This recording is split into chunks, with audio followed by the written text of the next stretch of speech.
So hello guys, or just the one person that's watching this. Okay. Say hello, Samantha. Hello, Samantha. I knew you were going to say that because I know you too well. I would have said the same thing if it was me. I have been going through a very personal experience that I am now ready to share, and that is called in vitro fertilization. You said that's so aggressive. It's an aggressive process. It is an aggressive process. Here, this little beauty here is my best friend of 20-something years. 22? Yeah, because we met when we were 11. So oddly enough, we are both going through IVF right now, and we're both dealing with male factor infertility, which isn't talked about as much on YouTube, so we wanted to shed a little light on it. So like she said, we both had male factor infertility. We knew going into it that both of our men had infertility issues. What they don't tell you is whether you think you have issues yourself or not, they make you go through testing, all of the rigorous testing, blood work, sonograms, something called an HSG test, several different tests that we had to go through just to kind of prove that we don't have any infertility issues ourselves. Right. So a little backstory on me. I am a former teen mom, not from the show. I was just a teen mom when my child was born. And now I have to go through IVF. So I got one whoops baby for free, and now I got to pay for one. We don't have any children. I don't, that's it. I have no children yet. This is going to be our first child. My husband had cancer twice. He had leukemia when he was 11, and he had testicular cancer when he was 22. That obviously left him with a lower than optimum sperm count, and so that is the reason that we are doing IVF. So it has been theorized for me that my husband has scar tissue from a surgery he had as a baby, and that's what's causing him to have a lower sperm count. So, yeah, that was good. Yeah, that was very good. We're back. Alright, so we're going to talk about HSG. I actually had my HSG test maybe a month before you, a couple weeks. I think maybe like a month or two. Yeah. So I had my HSG test. Keep in mind, I didn't have any children yet. I have not had anything that has made my cervix expand. So it was a little uncomfortable when the catheter. They had a hard time getting the catheter into my cervix. But if you've had period cramps, you've had cramps like this test does. So, and Megan's was even less dramatic. Right. So we're telling you this because if you are experiencing fertility issues and you are afraid of all the tests that you have to undergo, no one is a bigger weenie than me. I promise you this. And I drug my feet and I put it off for so long just because I was afraid of the HSG test. And it was really no big deal because I have suffered with painful periods. And if you've had period cramps, like she said, it's along those lines, only they end in like 30 seconds. Yeah. I just shut my eyes and it was over before I knew it. Yeah. It's very quick, and I didn't bleed afterwards. Did you bleed at all? No bleeding. There was a little bit of the solution. The iodine and the solution that came out afterwards, but no bleeding, no cramping afterwards. It was the procedure, you cramp a little bit, and then afterwards it's like nothing ever happened. Yeah, after my HSG, I went straight into a saline sonogram, and I really had no issues. The worst part was having to wear a pad because you can't wear tampons. I just felt gushy. Ugh. So that was about the worst of the HSG. So if I can do it, she could do it, anyone can do it. Not scary. So I told Megan I didn't really want to be in any of these videos until we knew that we did have sperm. We weren't certain that we would, so a little bit of a difference between our journeys is my husband actually had to undergo a surgery in order to retrieve sperm. It's not a simple, I can't remember, TESE, it's not the simple surgery where they just stick a needle into the testicle and aspirate out sperm. They actually had to put him under anesthesia and cut into his testicle, and if there's any guys watching this, I'm sure you're cringing right now, but and they had to cut out tissue from his testicle, and the embryologist or endocrinologist or one of those ologists was right there and tested the tissue to make sure that it had sperm, and once they confirmed that it did, they sewed him back up, they froze the sperm, and that's where we're at right now. It's waiting on your eggs. Yeah, waiting on my eggs. Okay, so some more fertility things that you have to do to get started with IVF is you have to give, what is it called? Preconceptual blood work. Yes. So I went to LabCorp to do this, and what they're looking for is your blood type, which I'm O negative high. Me too. High five. High five. God, that was all. Let's delete this and try again. Honestly, that was the O negative high five.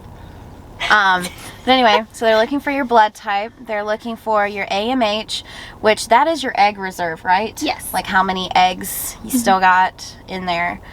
And what else are they looking for? Oh, like if you have vaccines. Mm-hmm. To make sure you still have an immunity to measles, rubella. Thank you. I added a T. It was like rutabaga. Yes, exactly. Yes, so I actually had to get a vaccine because I didn't show immunity to rubella, which is German measles. And when you get a vaccine, that delays the process by like 30 days. So I had to do that. I have my, what about the genetic carrier? Yes. Screening? Yeah. Yes. Did you see that? It's outside, the windows are closed. Yes, the genetic carrier thing, it'll be tested on you and your partner. They said it could just be done on you, but like if you carry something, then your partner has to do it. So if you want the process to go faster, go ahead and get both of y'all's blood work drawn at the same time. That's what my husband and I did. We haven't gotten our results back yet, though.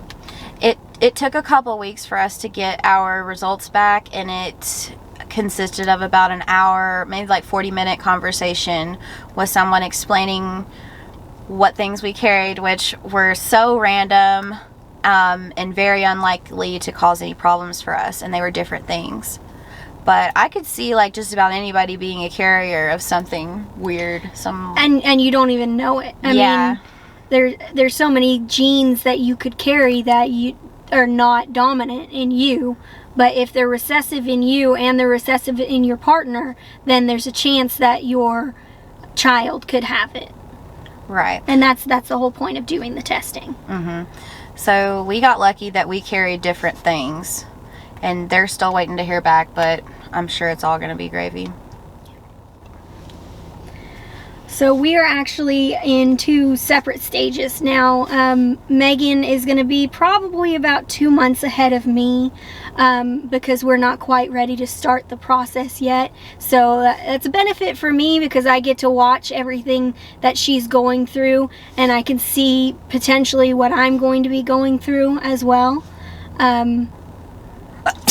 I felt the most epic sneeze coming on. Usually it's like a 3 sneezer. Yeah, I'm waiting for 2 more. Okay. So where I'm at in my IVF journey, if you can call it, moving on. But yes, so I am on day 7 of the injections. So every night I'm injected with Menopur and Gonal F.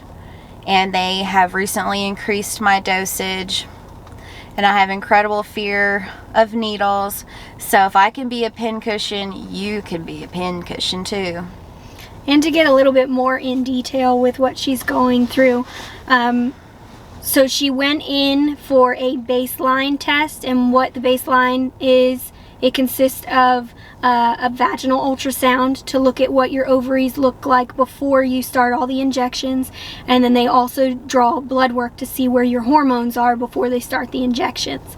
And then, so you started your injections on a Monday, and you followed up that Friday. So she went again that Friday, and had blood work drawn again, and they looked at her ovaries. And on Friday, they saw 20 small follicles in her ovaries, which is great because, you know, they want to pull typically around 15 for someone at our age. So she had 20. And then, did they keep you on the same prescriptions then, or is that when they said? That's when they increased it. Okay. So they increased one of Menopur? Well, it's like they increased it on Friday, and then they also increased it yesterday. I had a doctor appointment yesterday. So they increased my Menopur to 2 vials. From 1 up to 2. So that's a lot. And they're adding another prescription. What is it? The C word? Cetrotide. She's going to be starting that Tuesday morning. Her husband has been doing all the injections for her as of now. But Tuesday morning, he won't be there. He'll be at work, so she's going to have to give herself an injection. And I know she can do it because she's awesome, but she's terrified. She has more faith in me than I. Yes, well, one of us has to. Yes. So she's going to have to do that, and then so you do that injection in the morning, and then you have another appointment tomorrow as well. So essentially the appointments are like every other day right now, where she's having to go in, get blood draw, and do an ultrasound. Every single time, every appointment's the same thing. They're checking the same thing right now.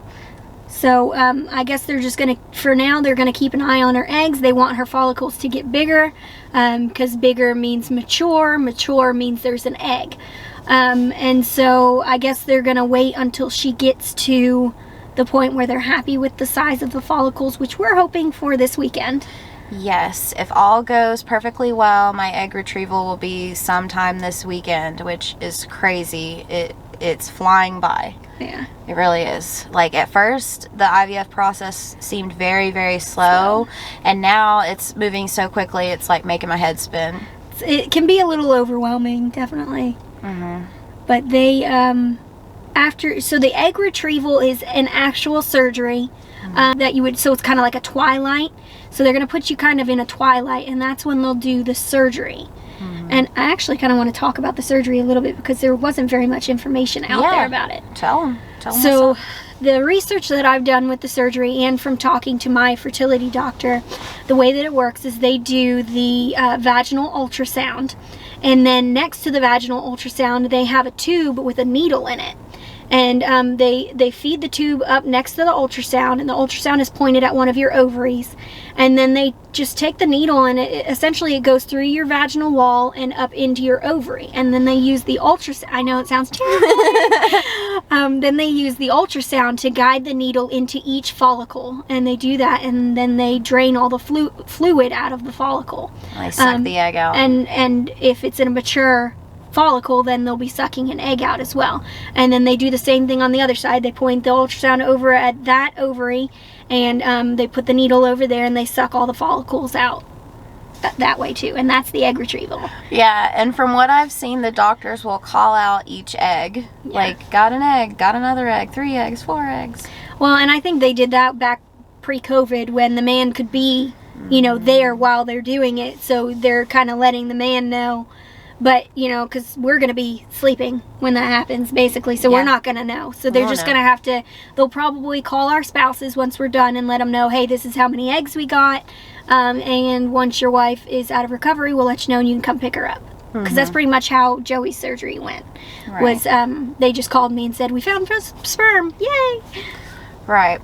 So on egg retrieval day at my clinic, the sperm is given that day, and I think they make the embryos that day? Yes, the sperm, and inject it into all of the eggs. And then you guys will have to look at all the different stages of the eggs, but I know that the stage that they wait for the egg to get to is called the blastocyst. Blastocyst. She's the smart one. And that's like day 5? something. Yeah, 5 days after. Yeah. Yeah. So that's like day 5. And once the embryo gets to that stage, they feel confident that it's going to be a viable embryo, and they freeze it. So after egg retrieval, you think they're just going to like put it up in there, but they're not. They're not. You don't have as good a chance if you don't wait. And from all the research that both of us have done, the frozen embryo transfers seem to be more successful.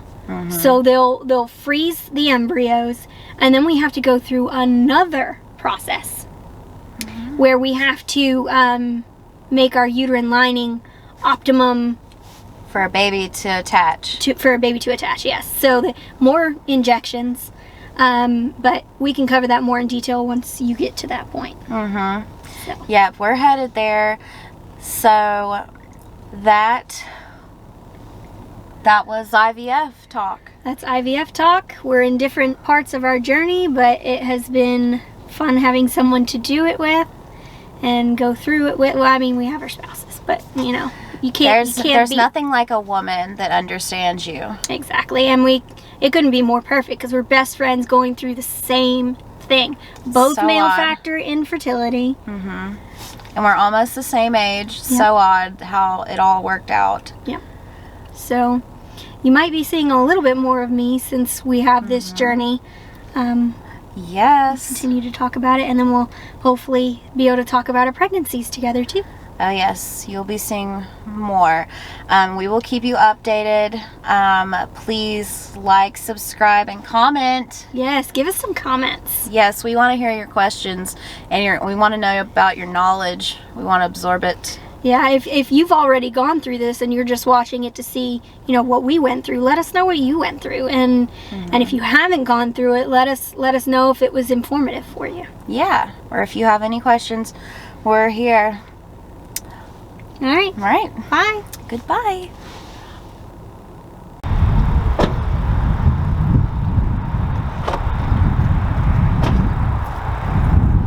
Like this video if you are a troublemaker too.